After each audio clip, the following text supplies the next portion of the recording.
Well. That was quick, and I'm not surprised. A little birdie told me that the Seattle Mariners were going to be incredibly aggressive in getting Josh Naylor done as soon as possible, and they did just that.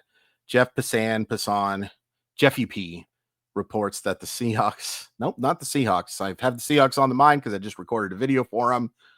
Devastating loss, but I'm feeling a lot better that the Seattle Mariners have re-signed Josh Naylor to a 5-year deal. I don't know the financial terms. I'm just going to be flat out honest with you. I don't care. I am not concerned at all about what John Stanton spends on things. I'm concerned when he doesn't spend stuff on things, but I think he'll be okay. And I think the Mariners will be okay because they are bringing back a guy who was awfully important for the Seattle Mariners.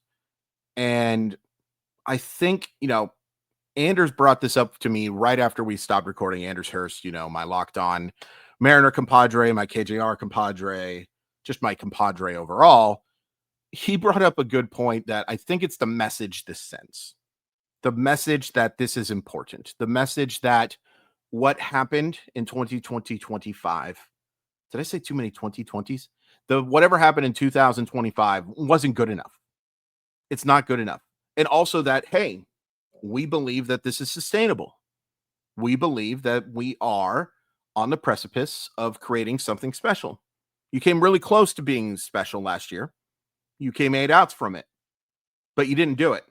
But you'd be taking a massive step backwards if you don't bring back Josh Naylor. Let's take a look at Josh Naylor's numbers. I'm going to pull them up right now because I literally, as soon as I stopped recording on Locked On Seahawks, I started recording this one. So I'm going to pull up what Josh Naylor did in 2025 and a little bit of what he did in the past as well. We talked a lot about this when they did the Josh Naylor trade, but hey, let's go over some of it again. Josh Naylor is a former first round pick, a forced round pick. He was not forced to be drafted by anyone, but a guy who came out of Canada, was considered one of the better offensive prospects in that draft, and scuffled with the Padres. Well, first he gets traded from the Marlins to the Padres, Padres to the Guardians, Guardians to the Diamondbacks, Diamondbacks to the Mariners. I think he's going to be happy that he's not bouncing around a little bit. He has his home, and it is Seattle, Washington for at least 6 months. In his career, he's a 269, 329, 447 hitter. That's a 777 OPS. That is an OPS plus of 116. That's not really indicative of what Josh Naylor has been since basically 2022.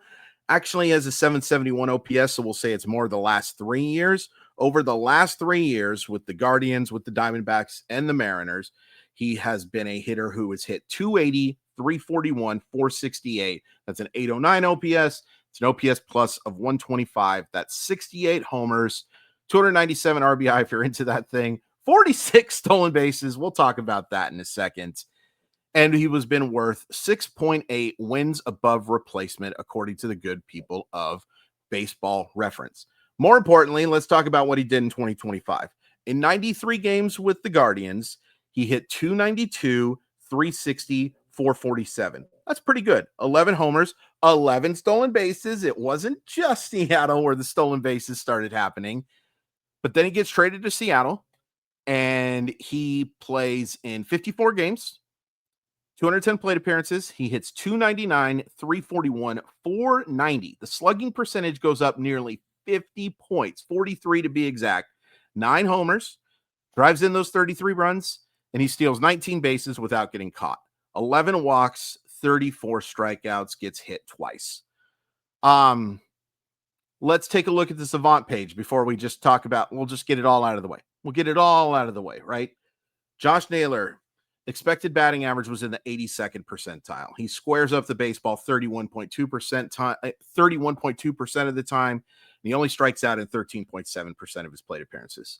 Those are the obvious positives. Now, his expected slugging was in the 58th percentile. I think some of that has to do with the fact that I don't know if he loved hitting in Arizona.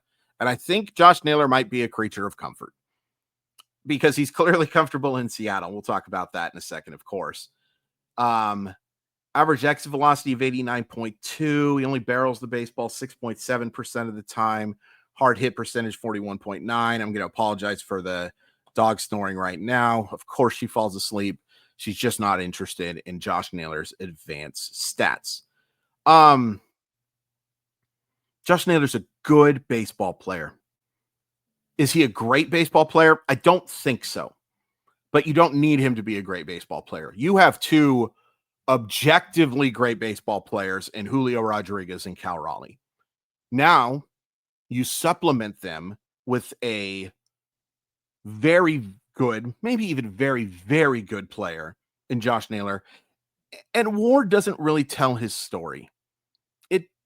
First basemen get a tough rap, just like designated hitters. I get it.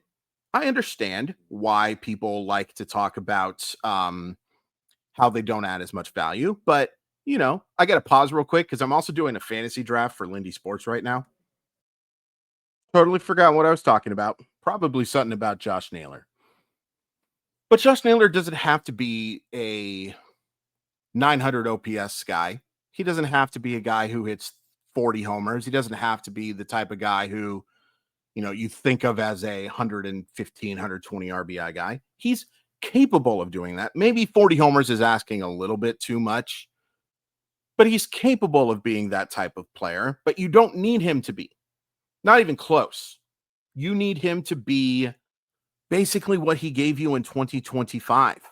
And if he gives you that, Josh Naylor is going to help you a lot. Let me tell you the two, and they're not negatives. They're just two things that you have to point out with Josh Naylor. Number one, Josh Naylor is 28 years old. He will turn 29 on June 22nd. Happy early birthday, Josh. There is a chance that this contract will not age well. There is a history of players that are of Josh Naylor's build. And again, I'm not insulting the guy. Look at this body and tell me that I should insult anyone's body. But there is a history that suggests that players of that build are not necessarily the players that have their contracts aged the best. The really fast guys and the really slow guys, and let's just keep it 100. Josh Naylor, for all the stolen bases he has, is still one of the slowest players in baseball. He has a sprint speed of 24.4. Okay? However, I think it's a little different with Naylor because I think this guy is a really hard worker. The body is what the body is. There's no doubt that this guy works hard. There's just simply no denying it. He has improved so much. Now, the other thing is the stolen bases, and it was a lot of fun. There were a couple of big base running mistakes Josh Naylor made in situations that didn't matter a ton. One of them a playoff game, so yeah, it mattered a little bit. But I would be surprised if we see that again. But 15 to 20 stolen bases are well within reach because this guy reads pitchers so well. He's such a smart baseball player. I would do anything to have a 15-minute conversation with Josh Naylor. Anything. Because I would just love to pick his brain.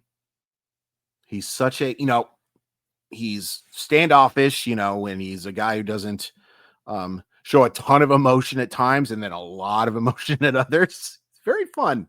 It's a very fun experience with Josh Naylor. He's also a good defensive player. We'll see how well that ages as well. There's a chance he's a DH in a couple of years. But what matters the most is 2026. And what matters the most is that anything but getting to a World Series next year is going to be a massive disappointment for me. Your mileage may vary. You may feel completely different. I don't care. All I care about is this team going to the World Series next year. It's literally almost the only thing I care about. Family, God, not in that order. Sorry, family. My health a little bit, but mostly the only thing I give a crap about, and I want to use a different word than crap, is getting to the World Series. Seeing that team play in the World Series for me and my grandma while we're still here. So that's all I care about. In the long term, could this be a contract that is considered an albatross? Yeah. Do I care? No. Should you care? That's totally up to you, but in my personal opinion, heavens no. Nope. Every team will have contracts that you say, oop, I don't love that one. I'm thrilled that Josh Naylor is going to play for the Mariners next year. I'm thrilled. And I hope they're not done. I know they're probably not done. I said that last year and they only made the one move. I don't think that a first baseman is the only move the Mariners will make in 2026 for 2026 in 2025. Are you excited? Do you have any concerns? Are you just happy that Maya Y is doing stuff again? Do you love me? I hope you love me. Josh Naylor, back in Seattle, and I think it's great. And I just got rid of that alien in the background at the very last second. Talk to you guys soon.